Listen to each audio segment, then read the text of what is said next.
What is this? Bohemian Grove?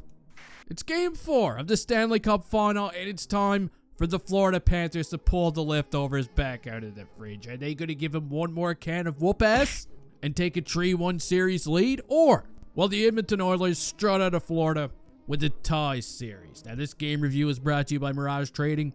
And at MirageTrading.com, you can find hockey cards, baseball cards, Pokemon cards. They got more hobby boxes than Kellogg's got cornflakes. And you can find all their links in the description of today's video. But here we go.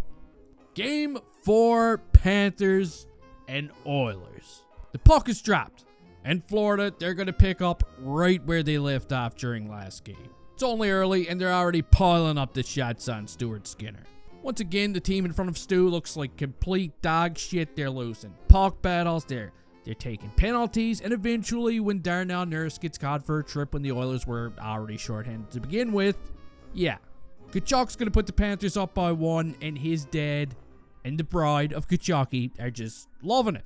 A few minutes later, the Oilers are going to get caught once again with another high stick. It's like their special attack or something, their special ability.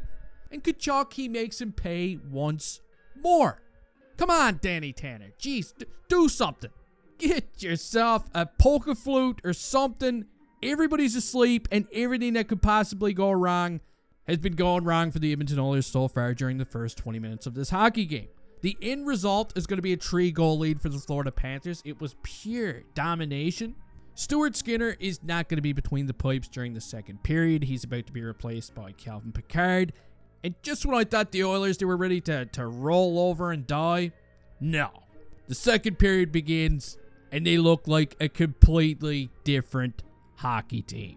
Now it's them who seem to be forcing the Panthers into taking some penalties. Sam Bennett eventually gets caught for a slash, and Ryan Nugent-Hopkins puts one upstairs on Sergei Bobrovsky, and you know what? You could almost sense it. You could almost feel it, like something magical was about to take place. And then it happened. Who was expecting this little shithead to have such a release? Holy smokes, Darnell Nurse, what a shot. He puts the Oilers within 1, and just a couple of minutes later, he's going to be a hero once again. He goes for a wraparounder.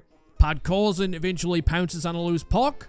Now all of a sudden we got a tie game, and what an insane comeback by the Edmonton Oilers. You got to admit, everybody and their dogs and cats thought they were toast after the way they came out and played the first period, but holy shit, they sure turned it up by a couple of notches during that second period. So now we're going to move on to the third, which was actually pretty even matched, okay? Two of these teams are now desperately trying to close this one out. Calvin Pickard looks like he's sitting in a recliner out there or something. He's making some really big saves to give the Oilers a chance. And when Jake the Snake Wallman fires one past Sergei Bobrovsky with just over 6 minutes remaining on the clock, the comeback, it felt like it was complete, okay? It felt like we were done here. But no, you weren't done. Because the Florida Panthers never give up, and Sam Reinhart scores one with just a few seconds remaining on the clock and forces an overtime. You know what that means, ladies and gentlemen. We're definitely going to need a hero. Sam Bennett, who's already got like 900 career playoff goals, he does almost put an end to it. However, it's going to be Leon Draisaitl and the Edmonton Oilers who tie this series up by 2. He gets a little bit of a lucky bounce here, but hey, he doesn't care. Nobody gives a shit, because that's probably one of the biggest goals of his career, and now the Edmonton Oilers are going back to Edmonton for Game 5 with it all tied up at 2. Isn't that something? What a roller coaster of emotions during that game. You gotta love it. The Oilers started things off looking like they were done, looking like they were ready to throw in the towel, and then all of a sudden they came out during the second period and shocked everyone. I don't care what anyone says, this is still very much anybody's series. So you can let me know your thoughts down in the comment section. Panthers fans, let me know how you're feeling after this one. I want to hear all about it. Please don't forget to drop kick that like button before you leave here. And hey, I'll see you next time.